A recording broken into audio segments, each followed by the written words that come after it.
আচ্ছা, so documentation বলতে তোমরা কি বুঝো? আমাকে কি কেউ একটু আইডিয়া শেয়ার করবা, মানে তোমাদের আইডিয়াটা কেমন বলতে কি লাইক বুঝো? আমি কোনো সফটওয়্যার ক্রিয়েট আমাদের যে করবো, কোনো কিছু ক্রিয়েট করার পরে ওইটার ইউজার গাইডের মতো, লাইক এই জিনিসটাকে কিভাবে ইউজ করতে হয়, কি কি করা যায় ইউজার এটা গাইড। দিয়ে, এইসব ইনফরমেশন। আচ্ছা, নাইস। সো পুরো আর সফটওয়্যার বাকি ডিটেলস। স্যার ম্যানুয়ালের মতো। ওকে। মানে স্যার আমরা আমাদের প্রজেক্টটা কিভাবে ডিজাইন করব, ইমপ্লিমেন্টেশন করব, মানে একটু ডিটেইলস এখানে জাস্ট ম্যানুয়ালি লেখা থাকবে, আমরা ওটা একটু ফলো করতে পারি, এরকম টাইপের আর কিছু। আচ্ছা, রাইট। যারা বলেছো সবগুলোই কারেক্ট। ডকুমেন্টেশন যেহেতু শুধু বলা হয়েছে, এখানে যতগুলো অ্যাসপেক্ট বলা হয়েছে সবগুলাই ইনক্লুড করে আর কি। হ্যাঁ, যদি আমি শুধুমাত্র বলি যে কোড ডকুমেন্টেশন, সেই ক্ষেত্রে হচ্ছে গিয়ে কোডের লাইন বাই লাইন বা ফাংশন ওয়াইজ কি কাজ করে এগুলা ওখানে কমেন্ট করা।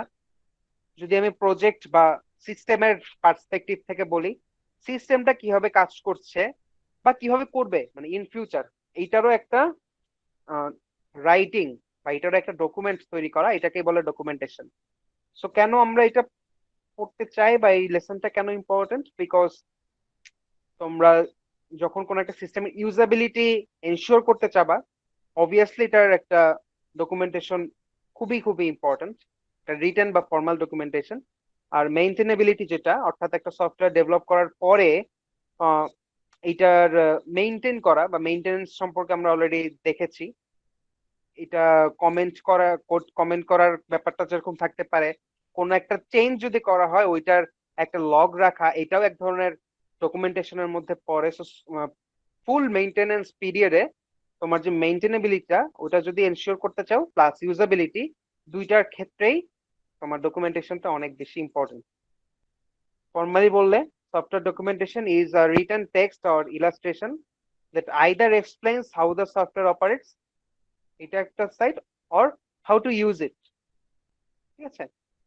and ইম্পর্টেন্ট কথাটা হচ্ছে and may mean different things to people in different roles। মানে একটা সেম ডকুমেন্টেশন, এটা একজন ডেভেলপারের কাছে যেই মিনিং ক্যারি করে বা এটা তার কাছে যেই কাজের জিনিস, সেটা হয়তো প্রোডাক্ট টিমের একজন মেম্বারের কাছে সেরকম হবে না।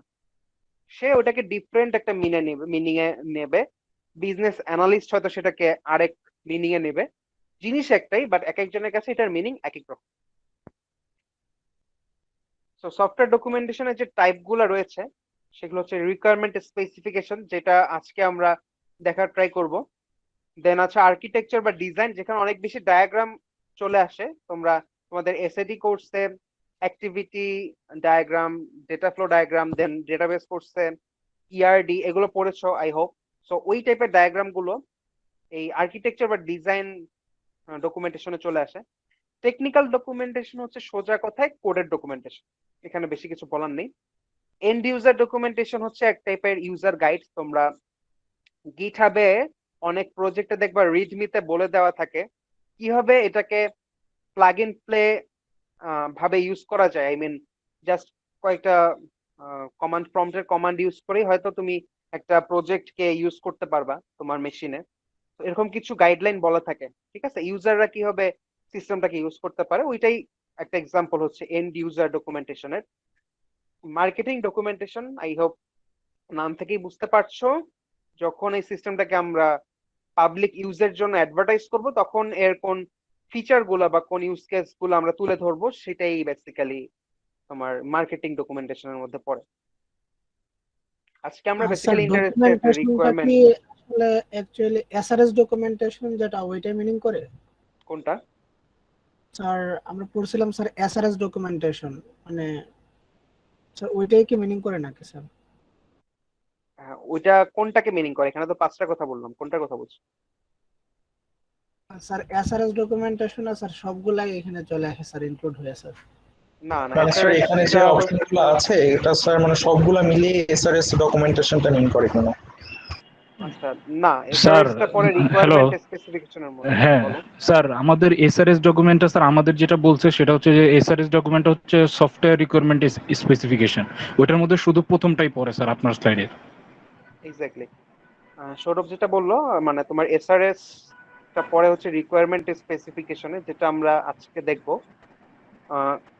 স্পেসিফিক্যালি রিকোয়ারমেন্ট স্পেসিফিকেশনের মধ্যে তিনটা টাইপ পড়ে: business requirement specification, functional requirement specification, আর একটা হচ্ছে সফটওয়্যার অথবা সিস্টেম রিকোয়ারমেন্ট স্পেসিফিকেশন। ওটাকে এসআরএস, অনেক সময় এসওয়াইআরএস নামেও দেখতে পারো। আমি ইন জেনারেল এসআরএস বলছি, এটাকে এসআরএস বলছি। তো এই তিন টাইপের রিকোয়ারমেন্ট স্পেসিফিকেশন থাকে। কোনটাকে আমরা এখন একটু দেখার ট্রাই করব।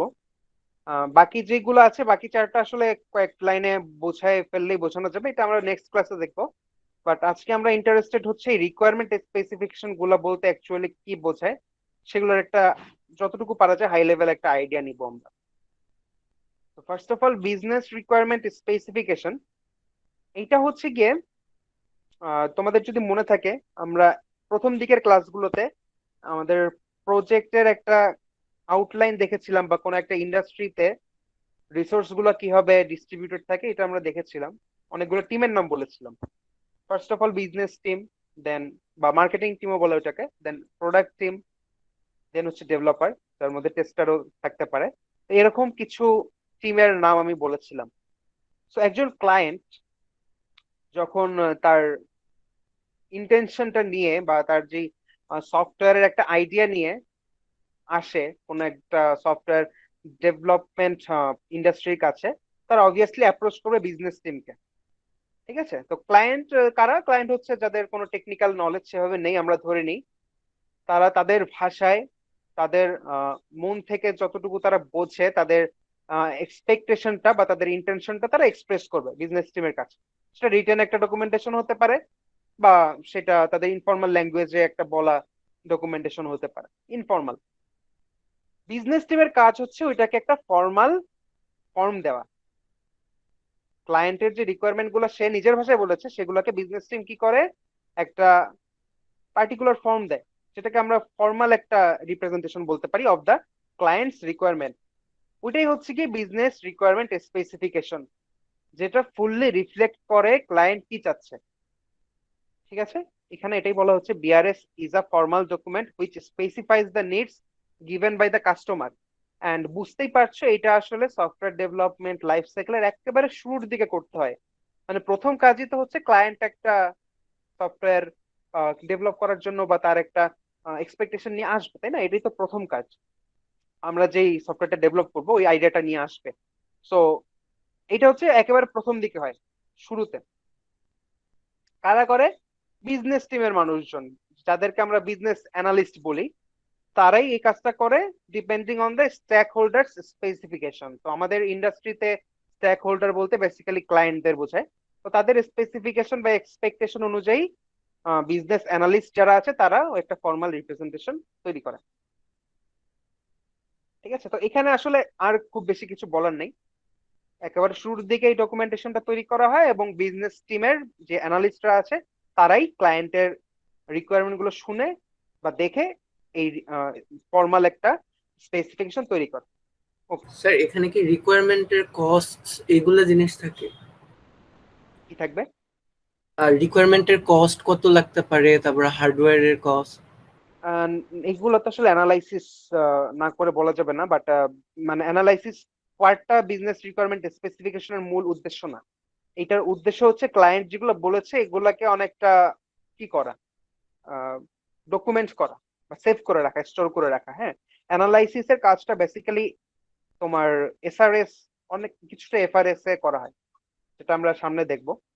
বাট স্যার এখানে বিআরএস যেটা এখানে করা কাস্টমার হয়। বলো। কাস্টমার যে কিছু এমন কিছু কিছু রিকোয়ারমেন্ট থাকে আসলে যেগুলা ডেভেলপারের কাজ মানে দ্বারা সম্ভব হয় না।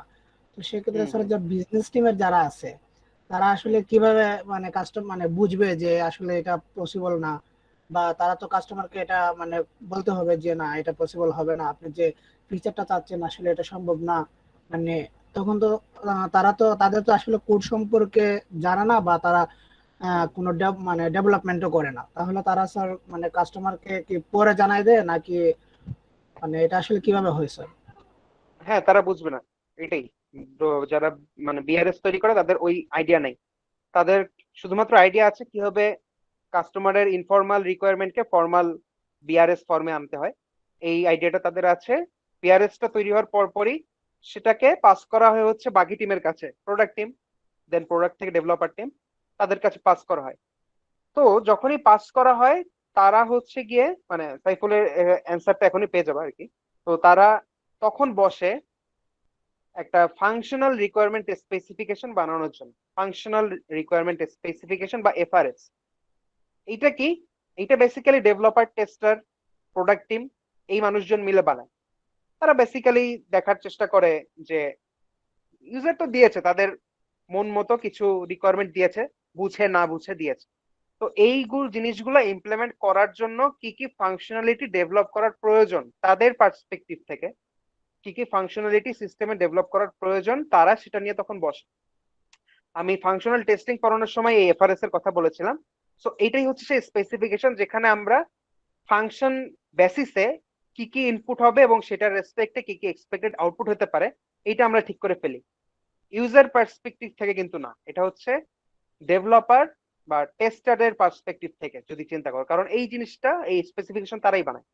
এখানে বিজনেস টিম বা ক্লায়েন্টের কোনো কন্ট্রিবিউশন থাকে না, ঠিক আছে? সো ফাংশনাল যত ধরনের রিকোয়ারমেন্ট আছে যেটা ডেভেলপারদের ডেভেলপ করতে হবে বা প্রোডাক্ট টিমকে ওটা নিয়ে ডিল করতে হবে, তারা হচ্ছে গিয়ে এই ফাংশনাল রিকোয়ারমেন্ট স্পেসিফিকেশনটা বানায়। সো বিআরএস এর পরের ধাপ হচ্ছে বেসিক্যালি এই এফআরএস। আর সব থেকে ইম্পর্টেন্ট যেটা, আমি এই বলা শেষ করলে বুঝতে পারবা কেন বলছি সব থেকে ইম্পর্টেন্ট, সেটা হচ্ছে সফটওয়্যার রিকোয়ারমেন্ট স্পেসিফিকেশন বা এসআরএস। ঠিক আছে? এটা first of all functional requirement specification এই এসআরএস এর একটা পার্ট, অর্থাৎ FRS is a subset of SRS. FRS শুধুমাত্র ফাংশনাল রিকোয়ারমেন্ট গুলাকে স্পেসিফাই করে। কোনো টেকনিক্যাল বা নন ফাংশনাল যে রিকোয়ারমেন্ট গুলো আছে, আমরা আগের দিন টেস্টিং করানোর সময় বলেছিলাম, যেগুলো আসলে জাস্ট ইনপুট আউটপুট বেসিসে কি করা যায় না, স্পেসিফাই করা যায় না। পারফরমেন্স রিলেটেড কিছু ক্রাইটেরিয়া থাকে, সিকিউরিটি বা সেফটি রিলেটেড কিছু ক্রাইটেরিয়া থাকে, যেগুলো আসলে ফাংশনালিটির উপর ডিপেন্ডেন্ট না। তো এই টাইপের স্পেসিফিকেশন প্লাস ফাংশনাল স্পেসিফিকেশন, সব টাইপের যত স্পেসিফিকেশন আছে এগুলা এসআরএস এর মধ্যে চলে আসে। এই যেখানে বলা আছে both functional and non functional requirement. তো এই রিকোয়ারমেন্ট গুলা তোমরা রিটেন টেক্সট, দেন যদি প্রয়োজন হয় কোনো ডায়াগ্রাম, ইলাস্ট্রেশন, এইগুলো দিয়ে এই এসআরএস স্পেসিফিকেশনটা তৈরি করা হয়। ঠিক আছে? অ্যান্ড মোস্ট ইম্পর্টেন্টলি, খুবই ইম্পর্টেন্ট কথা, এটা কিন্তু একটা এগ্রিমেন্ট ফাউন্ডেশন হিসেবে কাজ করে। যখনই এসআরএস টা বানানো হচ্ছে এখানে কিন্তু হোল একটা পিকচার চলে আসছে, তাই না? যত ধরনের টেকনিক্যাল স্পেসিফিকেশন সম্ভব, যত ধরনের নন টেকনিক্যাল বা ফাংশনাল স্পেসিফিকেশন সম্ভব, সব চলে আসছে। এর বাইরে ইউজারের বা ক্লায়েন্টের কোনো ধরনের স্পেসিফিকেশন আর নেওয়া হবে না। যদি এসআরএস ফাইনালাইজ হয়ে যায়, এসআরএস টা তৈরি করার পরে আবার বিজনেস টিম বা ইউজারের সাথে কনসাল্ট করা হয় যে হ্যাঁ আমরা আমাদের সাইট থেকে এরকম একটা পিকচার তৈরি করেছি। দেন ইউজারের কাছ থেকে আবার ফিডব্যাক আসে যে ওকে, ইটস ওকে, এগুলো ইমপ্লিমেন্ট করলেই ফাইন। তারপরে আর নতুন করে ওই এসআরএস এর উপরে কোনো মডিফিকেশন আসতে পারবে না। এবং এটা খুব ইম্পর্টেন্ট, কারণ ডেভেলপারদের জন্য বারবার নতুন মডিফিকেশন আসাটা কিন্তু কোনো কাজের কথা না। তাদের একটা টাইমলাইন দেওয়া থাকবে, ওই অনুযায়ী তো তাদের ডেভেলপমেন্ট, টেস্টিং, ডিজাইন যাই বলো সব শেষ করতে হবে, তাই না? তো এসআরএস টা ফাইনালাইজ হওয়া মানেই ইটস ওকে, এটা একটা ফাউন্ডেশন আমাদের এগ্রিমেন্টের জন্য, আমরা এইটাকে গোল ধরে কাজ করব। এটা ডেভেলপারের পার্সপেক্টিভ থেকে খুবই ইম্পর্টেন্ট একটা কি বলবো ডকুমেন্টেশন। তারপরের কথা হচ্ছে এটা আসলে ফুল টিমের জন্য, এই প্রজেক্টটা, হোল প্রজেক্টে যে টিমগুলো কাজ করছে, তোমার বিজনেস টিম, দেন প্রোডাক্ট টিম, টেস্টার, ডেভেলপার, সবার জন্য একটা মিট পয়েন্ট হিসেবে কাজ করে। মিটিং পয়েন্ট হিসেবে কিভাবে কাজ করে আমরা তো জানি, আসলে ডেভেলপারের কাজ আর বিজনেস টিমের কাজ তো ডিফারেন্ট, হোললি ডিফারেন্ট। দেন প্রোডাক্ট টিমের কাজ, টেস্টার, ডেভেলপার, প্রত্যেকের কাজ আলাদা আলাদা। বাট যখন তারা একটা প্রজেক্টে কাজ করে তারা সবাই জানে যে তাদের কি করতে হবে। আমরা ডিফারেন্ট কাজ করছি বাট সবাই একটা প্রজেক্টের জন্যই কাজ করছি। তো কি করতে হবে, এই কোশ্চেনের অ্যান্সারটা হচ্ছে এসআরএস। এই স্পেসিফিকেশনে এসে সব টিম মেম্বারসরা একটা পয়েন্টে মিলিত হয়। এটা হচ্ছে সেই মিটিং পয়েন্ট আমরা যদি বলি, ঠিক আছে? সো এসআরএস টা এই কারণেও খুব ইম্পর্টেন্ট। সবার এসআরএস সম্পর্কে একটা আইডিয়া থাকতে হয়, কারো যদি আইডিয়া না থাকে দেন আমরা বলতে পারি তার সেই প্রজেক্ট নিয়ে খুব একটা ইন্টারেস্ট নেই, বা অ্যাকচুয়ালি সে রিলাক্টেন্ট, সত্যি কথা বলতে। ঠিক আছে, এইসব কারণে আসলে স্যার এসআরএস টা অনেক বেশি ইম্পর্টেন্ট। হ্যাঁ বলো। স্যার এসআরএস এ তো data flow diagram use case থাকে, এগুলা কি প্রোডাক্ট টিমও বুঝে? তোমার যেই মানে ডায়াগ্রাম গুলা অ্যাকচুয়ালি ইম্পর্টেন্ট কি করার জন্য, রিপ্রেজেন্টেশন করার জন্য, সেগুলাই শুধুমাত্র এসআরএস এ আনা উচিত। ঠিক আছে, যেগুলা হয়তো তোমার কি বডি, টেকনিক্যাল বডি যারা না, নন টেকনিক্যাল পার্সন বুঝবে না, সেগুলো অ্যাভয়েড করা উচিত।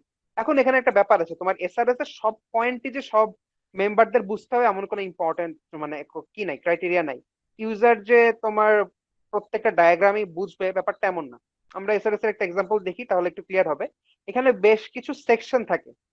একটা এক্সাম্পল অফ এসআরএস ডকুমেন্ট, যার টেবিল অফ কন্টেন্টটা দেখানো হচ্ছে, মানে ফুল এসআরএস তো দেখানো পসিবল না, জাস্ট একটা সূচিপত্র টাইপের দেখানো হচ্ছে। তো দেখো এখানে বেশ কিছু সেকশন থাকে।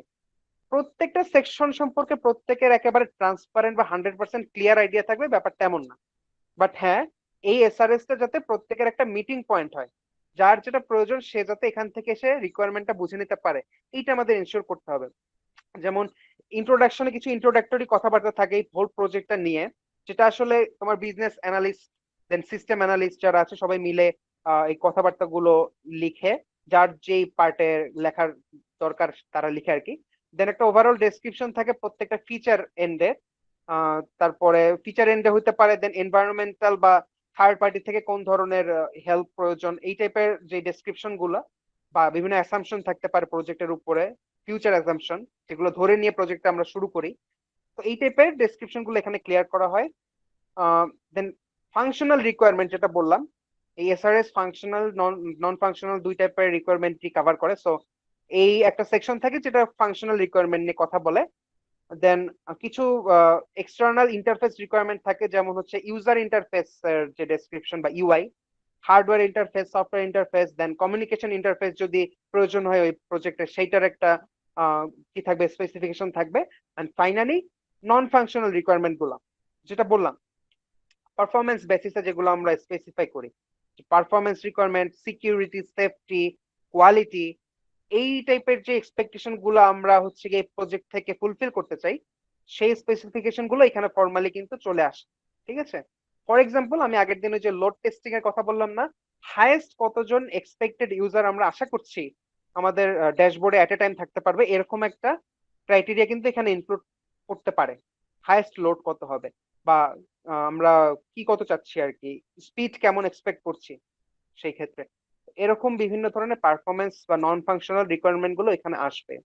আর সেটাই যেটা বললাম যে এই প্রত্যেকটা সেকশন সম্পর্কে যে প্রত্যেকের 100% আন্ডারস্ট্যান্ডিং থাকবে এটা আশা করা উচিত না। বাট যার যেটা প্রয়োজন এই প্রজেক্টে, যার যেই কাজটা, সে যাতে এসআরএস এ এসে বুঝে নিতে পারে, এটা অনেক ইম্পর্টেন্ট একটা মোটো, সত্যি কথা বলতে।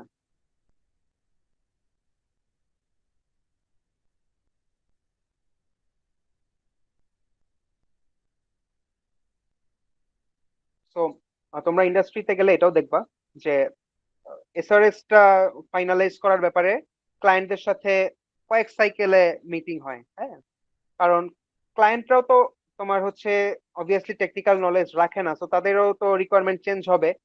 এক দুই দিন পর, তিন দিন পরে তাদের অন্য আরেকটা প্ল্যাটফর্ম দেখে মনে হতে পারে আমার এরকম একটা ফিচার লাগবে, তারপরের দিন বলতে পারে আমার এরকম একটা ফিচার লাগবে।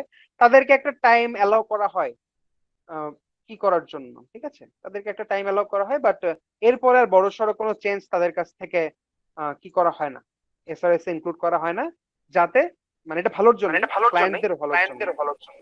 ঠিক আছে। আচ্ছা স্যার, ক্লায়েন্ট যখন রিকোয়ারমেন্ট দিচ্ছে তখন তো ওনারা অনেক কিছু মিস করে, যেমন ওনারা এটা বলে না যে আমার পেজটা মানে লোড নিতে যেন কম টাইম লাগে, বা এত একটা টাইম দিয়ে দেয় যে এই টাইমের ভিতরে যেন পেজগুলা লোড নেয়, বা কিছু ইউজার ইন্টারফেস থাকে যে জিনিসগুলা ওনারা বলে না, কিন্তু ওই জিনিসগুলা কি যারা ডেভেলপার তারা নিজেরাই কি এটা মানে মেনটেন করে, নাকি ওনারা আবার কোনো ডেমো ক্রিয়েট করে যেটা ক্লায়েন্টকে শো করে, মানে এটা আসলে কিভাবে হ্যান্ডেল করে স্যার? যারা কমার্শিয়াল ক্লায়েন্ট তাদের এইসব নলেজ অবভিয়াসলি থাকতে হবে, এগুলো যদি না থাকে তাহলে বুঝবা ক্লায়েন্ট বোকা। সেক্ষেত্রে তো প্রজেক্ট যারা সুপারভাইজার বা প্রজেক্টে যারা কাজ করছে তাদেরই তো ভালো কাজ কম করা লাগবে। মানে আকবরায় আসলে খুব বেশি কাজ করতে যায় না, কিছু জিনিস তারা কি করে আর কি, যেমন পারফরমেন্স কি কি মেজার তারা অ্যালাউ করতে পারে বা তারা দিতে পারবে, এগুলো নিয়ে তাদের ডিসকাশন চলে। বাট কাজ আসলে নিজের থেকে ঘাড়ে নেওয়াটা খুব একটা, মানে অ্যাক্টিভ ক্লায়েন্টের ক্ষেত্রে খুব একটা পছন্দ করে না ডেভেলপার। ঠিক আছে, তো যখন ডেভেলপার হবে তখন বুঝবা, রিকোয়ারমেন্ট আসলে নিজের কাছে প্রেশার মনে হয়। সফটওয়্যার ডকুমেন্টেশনের মধ্যে যে কয়টা টাইপ আমরা দেখেছিলাম সেগুলোর মধ্যে ছিল রিকোয়ারমেন্ট স্পেসিফিকেশন, আর্কিটেকচার বা ডিজাইন স্পেসিফিকেশন বা ডকুমেন্টেশন, দেন টেকনিক্যাল ডকুমেন্টেশন, ইউজার ম্যানুয়াল বা and user documentation, R marketing documentation. এই টাইপগুলা সফটওয়্যার ডকুমেন্টেশনের মধ্যে পড়ে, আমরা আগের দিন জেনেছিলাম। আর ইন ডিটেলস আমরা দেখেছিলাম রিকোয়ারমেন্ট স্পেসিফিকেশন যেটা, সেটা রিকোয়ারমেন্ট স্পেসিফিকেশনটাই বেসিক্যালি আমাদের মেইন ইন্টারেস্টের জায়গাটা। তো বাকি যেই টাইপগুলো আছে সেগুলো সম্পর্কে আমরা আজকে মোটামুটি একটা নলেজ নিব, বাট রিকোয়ারমেন্ট স্পেসিফিকেশনের মতো অতটা ডিটেলস তো আমাদের কি করার প্রয়োজন হবে না। দেখেছিলাম আমরা রিকোয়ারমেন্ট স্পেসিফিকেশনের মধ্যে বিআরএস, এফআরএস, এসআরএস এই তিনটা টাইপ থাকে। এখন আমরা চলে যাবো আমাদের নেক্সট যে ডকুমেন্টেশন টাইপটা সেটাই, অর্থাৎ আর্কিটেকচার অর ডিজাইন ডকুমেন্টেশন। তো আর্কিটেকচার অর ডিজাইন ডকুমেন্টেশন যেটাকে বলছি আমরা, এখানে বেসিক্যালি অ্যাবান্ডেন্স থাকবে অনেক ডায়াগ্রাম, চার্ট, এসব ভিজুয়াল রিপ্রেজেন্টেশনে। ঠিক আছে, এখানে রিটেন ডকুমেন্টের পরিমাণটা আসলে খুবই নেগলিজিবল। যতটা পারা যায় ভিজুয়ালি ভিউ এর মাধ্যমে ডকুমেন্টেশনটাকে ইলাস্ট্রেট করা বা রিপ্রেজেন্ট করাটাই হচ্ছে গিয়ে আর্কিটেকচার ডকুমেন্টেশনের মেইন গোল।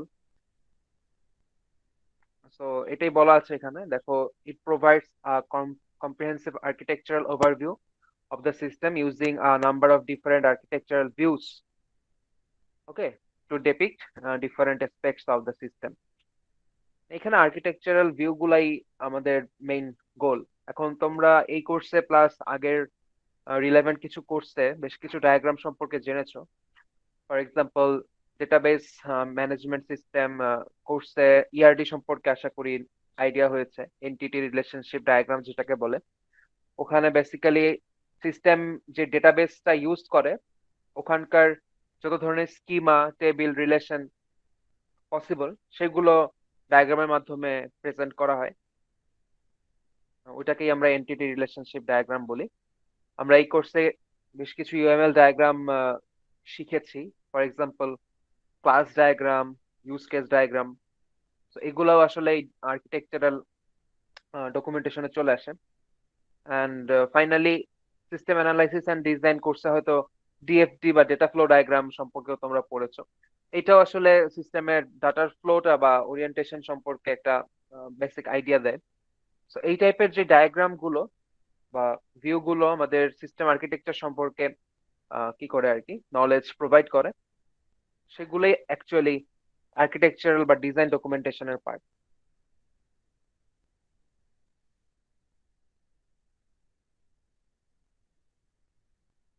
নেক্সট যে ডকুমেন্টেশনটা সেটার নাম হচ্ছে টেকনিক্যাল ডকুমেন্টেশন, বা আমরা কোডের ডকুমেন্টেশন বলতে যেটা বুঝি সেটাই হচ্ছে এই টেকনিক্যাল ডকুমেন্টেশন, বা অন্য নামে এটাকে সোর্স কোড ডকুমেন্টেশনও বলা হয়।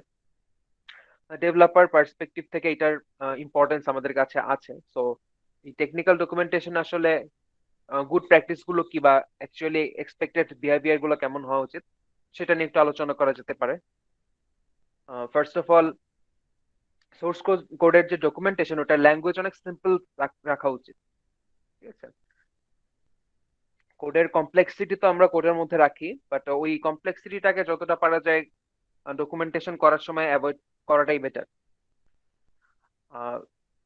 আর একটা ব্যাপার হচ্ছে ডকুমেন্টেশনটাকে যতটা পারা যায় কনসাইজ করা। ঠিক আছে, কনসাইজ করা বলতে আমি বোঝাচ্ছি আননেসেসারি কথাবার্তা ওখানে অ্যাড না করা। সেই ক্ষেত্রে ড্রাই অ্যাপ্রোচটা ফলো করা যেতে পারে, ডিআরওয়াই, মানে ডোন্ট রিপিট ইয়োর সেলফ। কোন একটা কোড ব্লক যদি তুমি কি করো, ডকুমেন্টেশন করে ফেলো বা কমেন্ট আউট করে ফেলো কোডের মধ্যে, দেন ওই সেম টাইপের কাজ নেক্সট স্টেজে আরেকবার কোথাও করার প্রয়োজন নেই, এটাই বোঝাতে চাচ্ছে। ঠিক আছে, সো ডোন্ট রিপিট ইয়োরসেলফ বা ড্রাই অ্যাপ্রোচটা বেসিক্যালি তোমার কোডিং ডকুমেন্টেশনটাকে সিম্পল এবং কনসাইজ রাখার ব্যাপারে গাইড করে। আরেকটা ইম্পর্টেন্ট ব্যাপার হচ্ছে, সেই ডকুমেন্টেশনটা আমরা করি বা কোডের মধ্যে কমেন্ট গুলা করি, এটা আসলে আপ টু ডেট রাখা উচিত, টাইম টু টাইম। ঠিক আছে, এই ক্ষেত্রে সব থেকে বেস্ট প্র্যাকটিস হচ্ছে স্টেপ বাই স্টেপ ডকুমেন্টেশন করা। স্টেপ বাই স্টেপ বলতে কি বোঝাচ্ছে, ধরো তুমি একটা প্রজেক্টে আজকে কয়েক লাইন কোড লিখলা, 5 to 10 লাইন্স এর মতো কোড লিখলা। তো এই 10 লাইন কোডে যতটুকু কমেন্ট করা বা ডকুমেন্টেশন করা পসিবল সেটা ওই দিনই করে ফেললা, সাথে সাথে যতটুকু প্রয়োজন ওই দিন করে ফেললা। দেন ধরো নেক্সট ডে তে আরো 10 লাইন কোড অ্যাড করলা, দেন ওই 10 লাইনে যে ডকুমেন্টেশন গুলা ইন প্লেস তখনই করে ফেললা। এটা হচ্ছে সব থেকে বেস্ট প্র্যাকটিস। এটা না করে আর কি করা যায়, এটা না করে যেটা করা যায়, ফুল প্রজেক্ট শেষ করে, কোডিং শেষ করে ফুল কোডের উপরে ডকুমেন্টেশন করা। ঠিক আছে, কাজটা যত যেমন বোরিং, দেন টাইমও নেয় সেভাবে, আলাদা করে ডকুমেন্টেশনের জন্য টাইম দেওয়াটা অনেক সময় পসিবল হয় না। তো সব মিলিয়ে ওই অ্যাপ্রোচটা খুব একটা ভালো না। এই জন্য আসলে স্টেপ বাই স্টেপ যদি ডকুমেন্টেশন গুলো করা যায়, এটা আলটিমেটলি তোমার ডকুমেন্টেশনটাকে আপ টু ডেট রাখে, প্লাস হচ্ছে গিয়ে এক্সট্রা টাইম টুকু আমাদের বাঁচে। আচ্ছা, এই ক্ষেত্রে আরেকটা ইম্পর্টেন্ট বিষয় হচ্ছে গিয়ে, যখন পসিবল কোডিং ডকুমেন্টেশনের কিছু অটোমেটেড টুলস আছে। তোমার কোডটাকে ওই টুলসে হচ্ছে গিয়ে ইনপুট করলে কিছু অটোমেটেড কমেন্ট বা ডকুমেন্টেশন ব্লক তারা অ্যাড করে দেয় কোডটাকে রিড করে। সো এই অটোমেটেড টুলগুলো যেখানে ব্যবহার করা ইউজ করা পসিবল সেসব জায়গায় ইউজ করা উচিত। এতে যেটা হয়, আমাদের টাইম একদিক দিয়ে কম লাগে, ডকুমেন্টেশনের কোয়ালিটিটা এনশিওর হয়, যেহেতু ওই টুলগুলো এনশিওর করে স্ট্যান্ডার্ড ফলো করার ব্যাপারটা।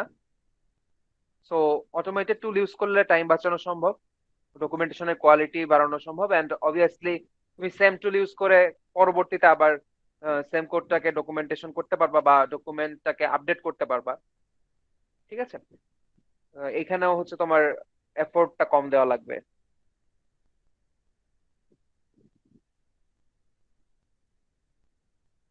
তো সোর্স কোড ডকুমেন্টেশন আসলে এই প্র্যাকটিস গুলো মোটামুটি আমাদের করা উচিত।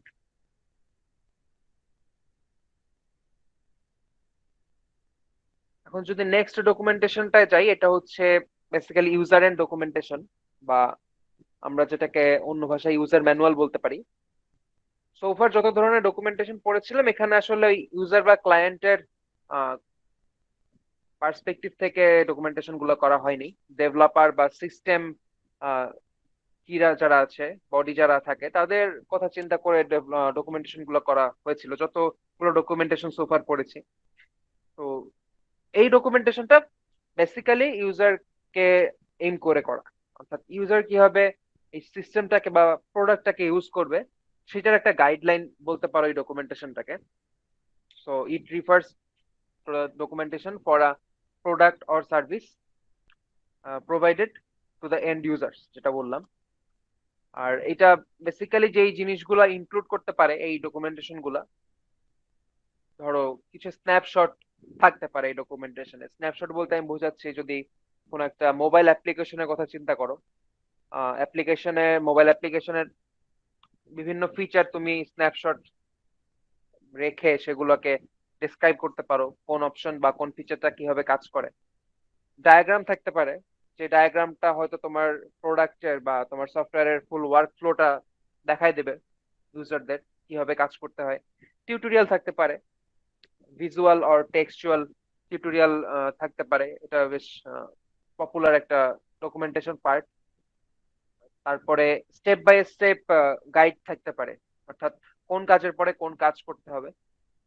এই জিনিসটা দেখা যায় বেসিক্যালি যদি গিটহাবের রিডমি গুলো দেখো, যে ওপেন সোর্স প্রজেক্ট গুলো ওখানে হোস্ট করা হয়, ওখানে আসলে কিছু স্টেপ বলে দেওয়া থাকে, কোন কাজের পরে কোন কাজ করলে বা কোন কমান্ডের পরে কোন কমান্ড রান করতে হবে, তাহলে প্রজেক্টটা ঠিকঠাক ভাবে ইউটিলাইজ করা যাবে, নিজের মেশিনে ওটাকে ইউজ করা যাবে, এরকম কিছু স্টেপস ইউজার ম্যানুয়ালে দেওয়া থাকে।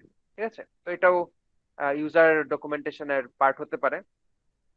দেন ডুস এন্ড ডোন্টস থাকতে পারে অনেক ধরনের, মানে এগুলো হয়তো দেখেছো বিভিন্ন প্রোডাক্টের কোন জিনিসগুলা অ্যাকচুয়ালি ফরবিডেন টু ডু আর কোন জিনিসগুলো অ্যাকচুয়ালি এক্সপেক্টেড টু ডু, এগুলো আলাদা করে বলা থাকে। প্রোডাক্টের ক্ষেত্রে এগুলো প্রায় দেখা যায়, যেমন কিছু কিছু লিকুইড থাকে বা কিছু কিছু ড্রাগস থাকে যেগুলোকে হয়তো হিট থেকে, সানলাইট থেকে দূরে রাখতে হয়, এগুলো বলে দেওয়া থাকে ওখানে ইউজ কেস গুলো। ঠিক আছে, তো এই টাইপের ডুস এন্ড ডোন্টস গুলো আসলে প্রোডাক্টের বা সফটওয়্যারের ইউজার এন্ড ডকুমেন্টেশনে বা ইউজার ম্যানুয়ালে অ্যাড করে দেওয়া যায়। সোজা কথায় ইউজারকে আমাদের প্রোডাক্টটা ইউজ করার ব্যাপারে যতটা পারা যায় অ্যাসিস্ট করার জন্যই এই ইউজার এন্ড ডকুমেন্টেশনটা অ্যাকচুয়ালি প্রোভাইড করা হয়।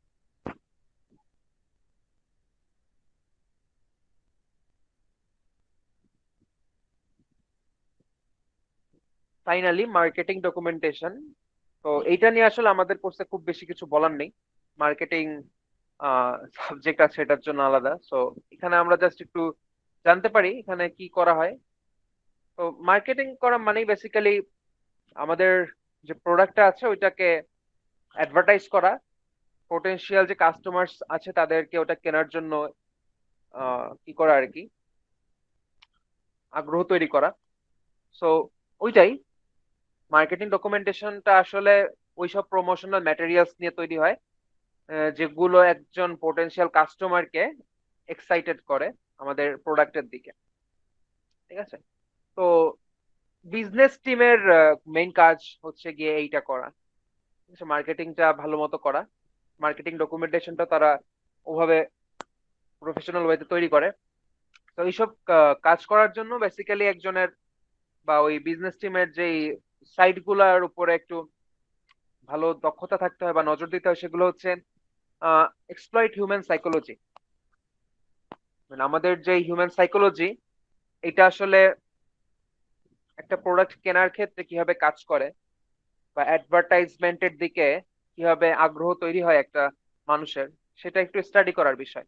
আমরা সবাই ফেসবুক বা অন্যান্য সোশ্যাল মিডিয়া ইউজ করি, তো আমরা জানি অ্যাকচুয়ালি যে একটা ট্রেন্ড খুব বেশি দিন কি করে না, সাস্টেইন করে না, নতুন আরেকটা ট্রেন্ড এসে ওটাকে রিপ্লেস করে দিয়ে যায়, তখন ওই ট্রেন্ডটা চলতে থাকে, কয়েকদিন পরে আবার নতুন আরেকটা ট্রেন্ড আসে। তো এই ট্রেন্ডের যে ব্যাপারটা, চেঞ্জিং ট্রেন্ডস, এটাও কিন্তু মানুষের রুচিকে বা মানুষের যেই পছন্দের জায়গাটা আছে ওটাকে চেঞ্জ করে দেয়। তো ওই ট্রেন্ড অ্যানালাইসিসটাও কিন্তু বড় একটা স্টাডির জায়গা। ঠিক আছে, তো মার্কেটিং করতে গেলে এই হিউম্যান সাইকোলজি বা ট্রেন্ডস অ্যানালাইসিস, এটা আসলেই বেশি ইম্পর্টেন্স দিয়েই করতে হয় যারা এই ডকুমেন্টেশনটা তৈরি করে। দেন মার্কেটিং ডকুমেন্টেশনে আসলে প্রোডাক্টের ফিচার গুলো সম্পর্কে, কি ফিচার গুলো সম্পর্কে খুব ক্লিয়ার ডেসক্রিপশন থাকতে হয়। বিকজ যত ভালো মার্কেটিং করার এফিসিয়েন্সি থাকুক না কেন, যে প্রোডাক্টটাকে আমরা সেল করতে চাচ্ছি বা যে প্রোডাক্টটা নিয়ে আমরা ইন্টারেস্টেড, ওটার actually what does it do and এটার কি ফিচার গুলোকে, এটা যদি আমরা কি করতে না পারি, হাইলাইট করতে না পারি, it will be in vein, তাই না? মানে কাজে আসবে না যত ভালো মার্কেটিং এফিসিয়েন্সি থাকুক আমাদের। আর ফাইনালি এই প্র্যাকটিসটাও বেশ চলে, সেটা হচ্ছে আমাদের প্রোডাক্টের যে কম্পিটিটর প্রোডাক্ট গুলো আছে বা যেগুলোকে অল্টারনেটিভ বলতে পারো আমাদের প্রোডাক্টে, তাদের সাথে একটা লজিক্যাল কম্প্যারিজন দেখানো হয় যে কেন আমাদের প্রোডাক্টটা তাদের থেকে ভালো বা আমাদের সফটওয়্যারটা কেন বেটার পারফর্ম করে তাদের থেকে। বেশ কিছু স্ট্যাটিস্টিক্স বা পারফরমেন্স ক্রাইটেরিয়া দিয়ে সেগুলোকে রিপ্রেজেন্ট করা, যাতে একটা অ্যানালজি তৈরি করতে পারে ইউজাররা, অ্যান্ড কস্ট বেনিফিট অ্যানালাইসিস করে আমাদের প্রোডাক্টটা তারা পারচেস করতে আগ্রহী হয়। সো এরকম লজিক্যাল কম্প্যারিজন অনেক সময় দিতে দেখা যায় মার্কেটিং ডকুমেন্টেশনে। তো সোজা কথা, ইউজারকে কিভাবে প্রলুব্ধ করা যায়, ঠিক আছে, মার্কেটিং ডকুমেন্টেশনের মেইন গোল থাকে এটা আর কি। সো আমাদের ডকুমেন্টেশনের স্লাইড আসলে শেষ। আমাদের গোলটা ছিল বেসিক্যালি যত ধরনের ডকুমেন্টেশন পসিবল আমাদের ডেভেলপমেন্ট, সফটওয়্যার ডেভেলপমেন্ট, বিষয় আর কি, অ্যাসপেক্ট সেগুলো দেখে ফেলা, এবং আলটিমেটলি আমাদের মেইন ডকুমেন্টেশনটা তো বুঝতেই পারছো, রিকোয়ারমেন্ট স্পেসিফিকেশন যেটা ছিল ওটা নিয়ে আমরা একটু ডিটেলস আলোচনা করেছি। আর ডেভেলপারের পার্সপেক্টিভ থেকে চিন্তা করলে টেকনিক্যাল ডকুমেন্টেশন বা সোর্স কোড ডকুমেন্টেশন যেটা, ওটা আসলে আমাদের একটা ইন্টারেস্টের জায়গা। আদারওয়াইজ বাকি ডকুমেন্টেশন গুলো নিয়ে খুব বেশি আমরা আলোচনা করিনি এবং সেটা লাগবেও না।